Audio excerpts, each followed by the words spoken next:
right. Our question of the week is how do we handle auto renews within SaaS? So Luke, curious to get your take on it. Yeah, I think auto renewal is really interesting. And for those of you playing at home, I had an issue last year with an auto renewed contract that really put me off the concept and how it's handled. I won't mention the vendor in particular, but I can summarize the situation, and this is really appropriate for this conversation. We had entered a 3-year agreement in the start, and I had sort of inherited that agreement as an incoming CEO, and I knew the agreement existed, absolutely. As we were tracking towards the renewal date, which was the end of January 26, I received an email in November to say, thank you for your auto renewal. Let's talk about your account. And it sort of I went, oh, hang on, I don't renew until the end of January. And I had every intention of looking at that renewal to see whether we would stay on with that provider or not. And when I dug into it, they had auto renewed us for a 3-year term at 60 days pre-renewal, or pre-expiry, I should say, with the assumption that we would just continue on using it the way we had been. And when I went back through my correspondence, I had received personally no correspondence from the vendor. And I was just kind of really put off because, yes, some of the burden laid on me to understand the ins and outs of that contract and the fact that it had a 60-day renewal window, which is essentially 2 months off my term anyway. Mm-hmm. And also the fact that there was no getting out of it, right? And that I had now signed up for a price increase on the same thing without realizing it. The biggest thing was, one, they didn't have my contact details as the point of contact. They had the billing inbox as their contact. Any emails that were going out about an upcoming renewal were just being sent into the ether. And then there was no personal outreach to me as the CEO to say, hey, this is what's coming up anyway. That was a bit of a drama, but, as I do, I spoke about it in our communities, and I actually received some personal outreach from that company in particular, and we managed to come to a mutually agreeable solution, which was good to see.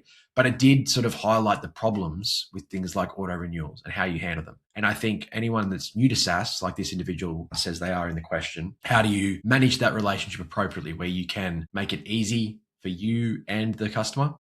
So the question overall, new to the SaaS space, if you're a founder, how do you guys usually charge companies or customers when it comes to renewals?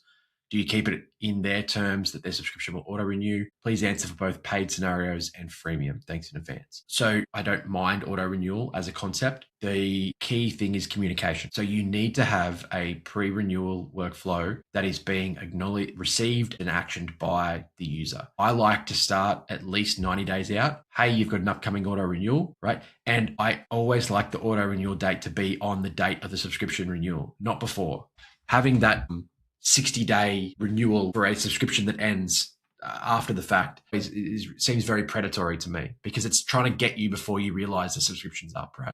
So having that auto renewal workflow that lets them know about the upcoming renewal, I think is important. 90, 60, 37 is my general cadence, 90 days out, because one, what you want to do with that auto renewal or that renewal space is also say, hey, is there anything we can do for you in the next subscription period? And auto renewals generally for yearly or multi-year accounts, not monthly. Monthly is just a month-to-month subscription, right? So we're specifically talking about multi-year agreements here. Well, I should say multi-period, right? We're talking like anything greater than a month. So maybe a quarter, maybe a half, whatever it might be. So communication is key. Use it as an opportunity to get feedback from the client as well. And how can you build value?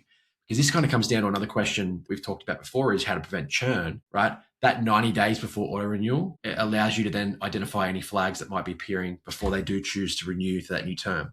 And if you can nail anything in that 90 days, then it stops that 7-day shock of saying, we're churning, right? It's like, oh, but why? Oh, because you didn't build this thing that I wanted. Like, oh man, if I had known earlier, I could have put it on the roadmap, right? I think that's a renewal conversation. When it comes to auto renew, how do you charge it? If you are talking about multi-year agreements or multi-year agreements paid annually, you're generally going to have a clause in your terms and conditions that identifies what kind of increase they should expect. More often than not, it's generally in line with inflation, so 4 to 5% maybe. If it's an aggressive enterprise contract, you might have it at 10% or more. You may well have a restructure in your pricing in total, right, that you need to include. So the standard increase is 10% for the new renewal period, and then you might have a discussion around getting them onto a grandfathered discount or whatever it might be. So for paid scenarios, auto renewal should be baked in as a clause, and the amount should be understood. The communication should be clear and well ahead of the auto renewal time. When it comes to freemium, I don't really understand it. Auto renewal on freemium to me is not a big deal because they're not paying anything anyway. So there's no real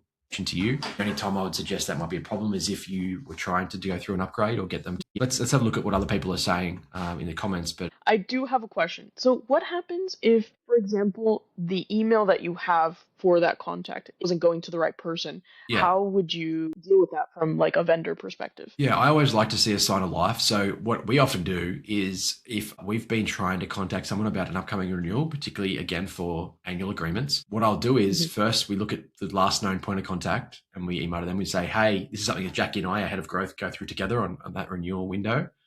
Hey, we haven't heard from them. We check LinkedIn. Are they still with the company, right? If they're quiet on LinkedIn or they're not on LinkedIn at all, we go back to our admin account and we look at who's actually been using the account, what other users are logged in. And then we go to like the person who's logged in the most, right? Or who's been using the account. So we go back through that sort of cascading flow. Okay.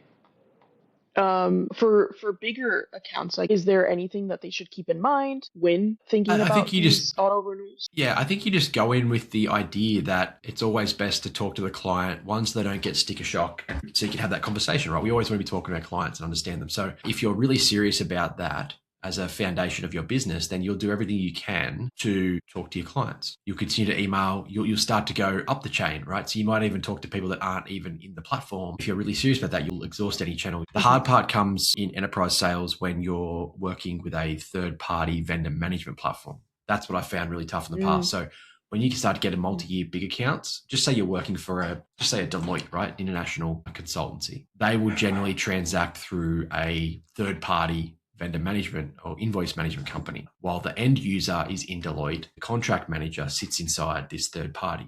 And so now you're talking with these sort of two-way conversations because you need to renew through the vendor manager, but you know that the use case is still supported by the end user. So that's when, if you're a mature enough organization, you've got account managers and account executives that's their whole job, right? Is to manage that relationship. So they should be across who they're talking to at any given time. For B2B, default to auto-renew, but make it boringly clear in the contract to check out invoices. Paid plans yearly with 30, 60-day notice and a clear off-ramp, i.e. email to cancel. Monthlies just roll unless cancelled, like I mentioned. Freemium usually auto-downgrades, not auto-charges unless they actively add a card. The biggest thing is reducing surprises. That's what you don't want. You don't want a surprise invoice. Under emails before renewal, in-app banner, usage recap. Auto renewals are a way of doing business. Absolutely. It's a way to continue that revenue, but you just need to be very clear, open, honest, and transparent with your clients. Have a sustainable and repeatable cadence of communication so that it's not a sticker shock.